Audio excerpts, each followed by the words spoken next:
मालवण तालुका के राजकोट गांव में नवनिर्मित छत्रपति शिवाजी महाराज की पूर्णाकृति भव्य प्रतिमा और उसके आसपास के क्षेत्र का निरीक्षण शुक्रवार को राज्यसभा सांसद और पूर्व मुख्यमंत्री नारायण राणे ने किया। उनके साथ महाराष्ट्र सरकार के पालक मंत्री नितेश राणे और कुडाळ मालवण के विधायक नीलेश राणे भी उपस्थित रहे। मालवण के राजकोट में नवनिर्मित छत्रपति शिवाजी महाराज की पूर्णाकृति प्रतिमा और परिसर का निरीक्षण सांसद नारायण राणे, पालक मंत्री नितेश राणे और विधायक नीलेश राणे ने किया। यह दौरा 11 मई को होने वाले मुख्यमंत्री देवेंद्र फडणवीस के आगमन से पहले तैयारियों की समीक्षा के तहत किया गया। राणे परिवार ने सौंदर्यीकरण, बुनियादी सुविधाएं और सुरक्षा व्यवस्था पर प्रशासन को दिशा निर्देश दिए। मी पुतळा जो परत तयार करण्यात आलाय तो पाहायला आलो, पाहणी नाही पाहायला आलो। इथे मला हा पुतळा ज्यांनी घडवला ते आमचे कलावंत अनिल सुतार साहेब मला भेटले। मला अजून एक आनंद झाला। हा पुतळा पाहिल्यानंतर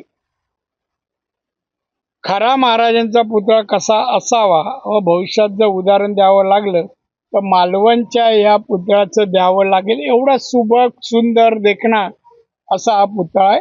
आणि म्हणून प्रथम मी सुतार साहेबांचे मी आभार मानतो की त्यांनी पुतळ्याचं काम घेतलं, यशस्वीरित्या ते केलं आणि उद्या मुख्यमंत्री पाहणी करायला येत आहेत, पूजन करायला येत आहेत।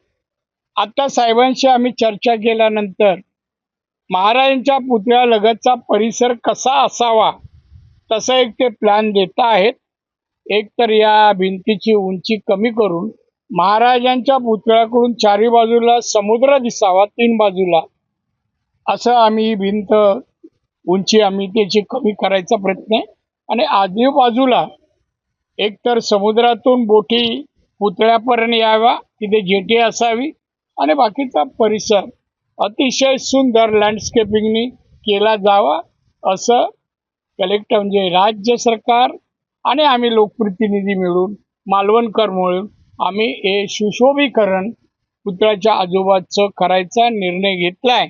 आणि म्हणून एकंदरीत आजची सुतार साहेबांची भेट ही मार्गदर्शन स्वरूपात अतिशय उपयुक्त आणि भविष्यात या मालवणची शोभा वाढवण्यासाठी योग्य ठरणार आहे। त्यांचे आभार।